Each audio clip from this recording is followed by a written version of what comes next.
जय मसीह सम्पूर्ण प्रियजनहरूलाई आजको शुक्रबारको यस डिभोसनलमा फेरि पनि म स्वागत गर्न चाहन्छु र म आशा गर्छु हजुरहरू आफ्नो आफ्नो स्थानमा परमेश्वरको अनुग्रहमा कुशल हुनुहुन्छ अनि हामी परमेश्वरलाई धन्यवाद चढाउँछौँ। प्रार्थना गरौँ। पिता परमेश्वर, हामी तपाईलाई धन्यवाद चढाउँछौँ यो आजको डिभोसनल सेवाको निम्ति, यो नयाँ दिनको निम्ति, हजुरले हामीलाई छुटकारा दिनुभएको निम्ति तपाईलाई महिमा, आदर र प्रशंसा सदा सर्वदा भइ नै रहोस्। आमेन। मैले आजको डिभोसनलको सन्देशको शीर्षक चाहिँ दिन दिनको जीवनमा हामी परमेश्वरलाई चुनौँ। प्रियहरू, हामीलाई कतिचोटि यस्तो लाग्न सक्छ, मैले धेरैले गवाई दिँदाखेरि पनि यो भन्दछन् कि मैले परमेश्वरलाई यति वर्ष अगाडि यति गते यो बार यो समयमा विश्वास गरेको थिएँ। यो राम्रो हो आफ्नो अभिलेखको निम्ति, तर हामीले चाहिँ जिउँदै गर्दा दिन दिनको जीवनमा हामीले परमेश्वरलाई पछ्याउनु पर्छ, उहाँको वचनमा रहनुपर्छ। मैले एक दिन विश्वास गरेँ, अब मलाई सबै कुरा पुग्यो भन्ने चाहिँ इसाई जीवनमा हुँदैन। हो, तपाईँले जुन दिन प्रभुलाई विश्वास गर्नुभयो, तपाईँको निम्ति नरकका ढोकाहरू बन्द भए र स्वर्गको ढोका उगारिएको छ येशू ख्रीष्टको कारणले। तर हामी इसाई भएर जिउँदै गर्दाखेरि, प्रभुको आज्ञा पालन गर्दै गर्दा, है, प्रभुको राज्यमा बढ्दै गर्दा हामीले परमेश्वरको वचनलाई दिन दिनको जीवनमा उम्रन दिनुपर्छ, फल लाग्न दिनुपर्छ। किनकि यूहन्ना 15 भनिएको छ, परमेश्वर चाहिँ हाम्रो पिता चाहिँ को हुनुहुन्छ? किसान हुनुहुन्छ, है। अनि हामीले परमेश्वरबाट चाहिँ दिन दिनको जीवनमा चाहिँ हामी उहाँको नजिक हुनु आवश्यक छ, उहाँको वचन खानु आवश्यक छ, उहाँको आज्ञामा जिउनु आवश्यक छ। किनकि परमेश्वरले उहाँलाई चुन्नु, पहिलो स्थान दिनु भन्ने कुरा चाहनुहुन्छ। यहोशू 24:15 पदमा के लेखिएको छ भने, तर यदि परमप्रभुको सेवा गर्न तिमीहरूलाई मन पर्दैन भने त तिमीहरूले कसको सेवा गर्ने आजै तिमीहरूले रोज? कि तिम्रा पिता पुर्खाले युक्रेटिस नदी पारी पूजेका देवताहरू, कि तिमीहरू अहिले बसेको देशका एमोरीहरूका देवताहरू? तर म र मेरो घरानाले परमप्रभुकै सेवा गर्नेछौँ। आमेन। यहाँनिर यहोशूको एकदमै जीवनको अन्तरार्धमा एकदमै वृद्ध अवस्थामा छन्। अनि यहोशू चाहिँ मोसा पछिका लिडर हुन्, है। उनी चाहिँ यहोशू चाहिँ एकदमै महान योद्धा पनि हुन्, है। अनि यहोशूलाई यो कुरा थाहा छ कि परमेश्वरको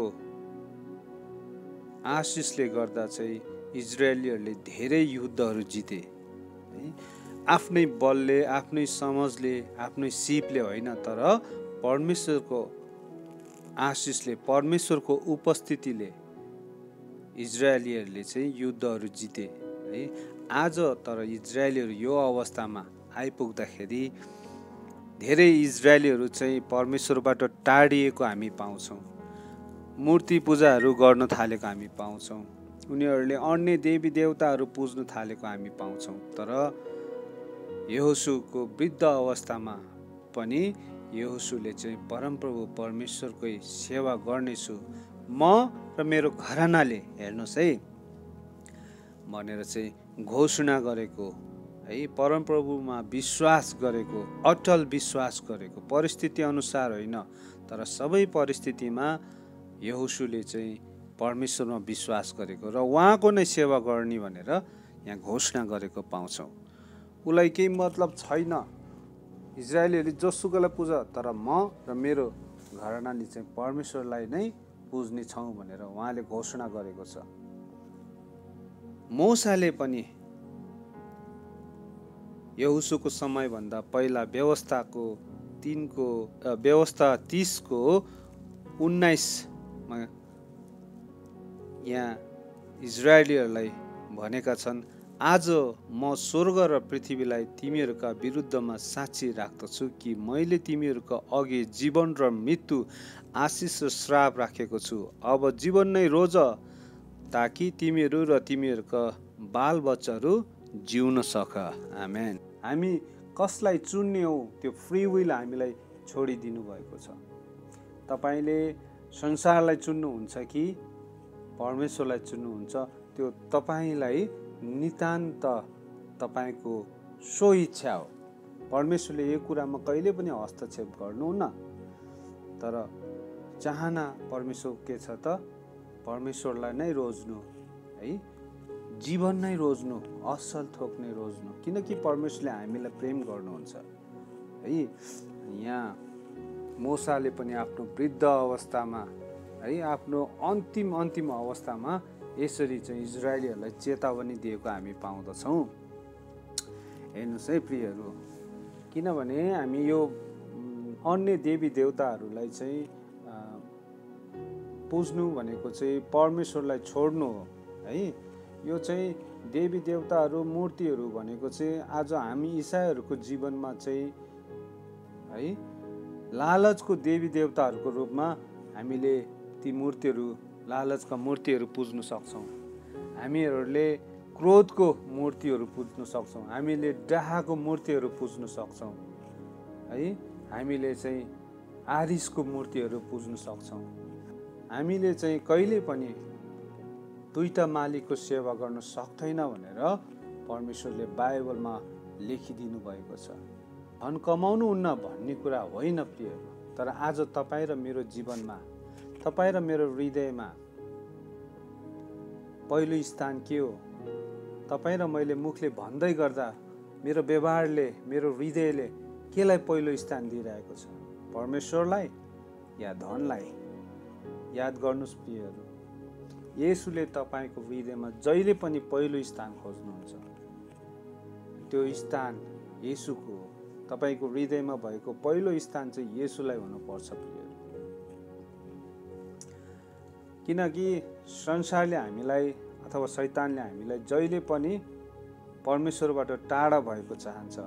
उसले हामीलाई प्रलोभन देखाएर आफूतिर खिच्छ, तर परमेश्वरले हामीलाई प्रेमले खिच्नुहुन्छ अनि त्यो बन्धनहरूबाट स्वतन्त्र गर्छ। भने शैतानले अथवा संसारले हामीलाई लालच दिएर आफूतिर खिच्छ अनि दासत्वको बन्धनमा पकड्छ। हामी याद गर्छौँ भने उत्पत्ति 3 अध्यायमा चाहिँ आदम र हव्वाले चाहिँ परमेश्वरको आज्ञा तोडे। उनीहरूको अगाडि चुनाव थियो कि परमेश्वरको आज्ञालाई पहिलो स्थान दिने कि शैतानको बहावमा आएर, शैतानको लालचमा आएर परमेश्वरको आज्ञा तोड्ने। अनि के भयो त? मानिस पापको पकडमा पर्यो अनि मृत्यु आयो, परमेश्वरबाट टाढा भयो। हेर्नुहोस् है, येशू ख्रीष्टलाई पनि शैतानले चाहिँ मत्ती 4 अध्यायमा चाहिँ परीक्षा गरेको छ। उसले चाहिँ येशू ख्रीष्ट भोकाउँदाखेरि ढुङ्गालाई रोटी बनाऊ भनेको छ भने येशू ख्रीष्टलाई उसले लालच दिएको छ। हामी मत्ती 4को 8देखि 10मा हेरौँ। फेरि दिवालसले उहाँलाई एउटा अग्लो पर्वतमा लगेर संसारका सबै राज्य र तिनको वैभव उहाँलाई देखायो र उहाँलाई भन्यो, तपाईँले घोप्टेर मलाई दण्डवत गर्नुभयो भने यी सबै थोक म तपाईँलाई दिनेछु। तब येशूले त्यसलाई भन्नुभयो, शैतान त दूर होइजा, किनभने लेखिएको छ, तैँले परमप्रभु आफ्ना परमेश्वरलाई दण्डवत गर्नु र उहाँको मात्र सेवा गर्नु। आमेन। यसरी नै आदम र हव्वाले शैतानलाई हकारेको भए आज कस्तो दिन हुन्थ्यो है। आज उनीहरू पापमा पर्थेन। तर आदम र हव्वाले चाहिँ शैतानको कुरा सुनेर लालचमा पर्यो भने येशू ख्रीष्टले चाहिँ शैतानको कुरालाई इन्कार गर्नुभयो र परमेश्वरलाई सुन्नुभयो, परमेश्वरको आज्ञालाई सिरोपरि गर्नुभयो। आदमले शैतानलाई पकडेर परमेश्वरलाई छोडे, तर येशू ख्रीष्टले चाहिँ शैतानलाई छोडेर, शैतानको आवाजलाई छोडेर परमेश्वरको आवाजलाई चुन्नुभयो, परमेश्वरलाई चुन्नुभयो। त्यसकारण प्रियहरू, यहाँनिर हाम्रो जीवनको हरेक समय, हरेक दिन, हरेक क्षण हामीले चाहिँ परमेश्वरलाई सुन्नुपर्ने, परमेश्वरको आज्ञालाई, परमेश्वरको वचनलाई पहिलो स्थान दिनुपर्ने, हामीले परमेश्वरलाई चुन्नुपर्ने कुराहरू हाम्रो जीवनको घडी घडीमा आउँदछ है। येशू ख्रीष्ट जब यो परीक्षामा पढ्नु भएको थियो नि, उहाँ 30 वर्षको हुनुहुन्थ्यो। येशू ख्रीष्ट 30 वर्षभन्दा अगाडिदेखि नै परमेश्वरसँगको सङ्गतिमा हुनुहुन्थ्यो, पितासँग नजिक हुनुहुन्थ्यो। अब येशू ख्रीष्टले पहिल्यै विश्वास गरेको, येशू ख्रीष्ट त माथि स्वर्गबाटै आउनुभएको भनेर उहाँले हरेक दिन परमेश्वरलाई सुन्नु पर्दैन भनेर इन्कार गरेको थिएन। सधैँ परमेश्वरलाई सुन्नुहुन्थ्यो, पितालाई सुन्नुहुन्थ्यो। उहाँ परमेश्वर कोही हाराहारीमा भएर पनि उहाँले परमेश्वरलाई सुन्नुहुन्थ्यो। आदमले पनि त्यो पाप गर्नुभन्दा अगाडि परमेश्वरसँग धेरै पटक सेवा सङ्गति गरेको थियो, परमेश्वरसँग साथ हिँड्दथे, परमेश्वर आदमसँग मित्रता गर्न आउनुहुन्थ्यो। तर त्यो दिन उनी चुके। प्रियहरू, हामीले विश्वास गरिसकेर पनि, प्रभुको अनुग्रहमा जिउँदै गर्दा पनि कतिपटक हामी चुक्न सक्छौँ। प्रियहरू, हामीले परमेश्वरको आवाज सुन्नु छोडेर संसारको आवाज सुन्न थाल्यौँ भने हामी चुक्न सक्छौँ। प्रियहरू, हामीभित्र आज येशू ख्रीष्ट हुनुपर्दछ, आदम होइन। हामीसँग दोहोरो मानिस छ है, दुईटा मानिस छ, आदम र येशू ख्रीष्ट। अब हामी आदमको स्वभावमा जिउने कि येशू ख्रीष्टको जीवनमा जिउने, येशू ख्रीष्टको आज्ञामा जिउने, येशू ख्रीष्टको वचनमा जिउने, येशू ख्रीष्टको स्वभावमा जिउने। हाम्रो हृदय आज कसलाई दिने प्रियहरू? परमेश्वरलाई या संसारलाई या शैतानलाई है? हामीले चाहिँ सधैँ परमेश्वरलाई नै हाम्रो हृदय दिनुपर्छ, परमेश्वरलाई नै हामीले चुन्नुपर्छ। दिनको जीवनमा हामी परमेश्वरमा हुर्कनुपर्छ। यहाँ एक ठाउँमा लेखिएको छ, म यो अन्तिम पद म तपाईँहरूलाई बताउँदछु। हितोपदेश 23:26 लेखिएको छ, हे मेरो छोरा, तेरो हृदय मलाई दे र तेरा आँखाले मेरो बाटा पालन गरून्। म फेरि पनि पढ्न चाहन्छु, हे मेरो छोरा, तेरो हृदय मलाई दे र तेरा आँखाले मेरा बाटो पालन गरून्। हितोपदेश 23:26। आमेन।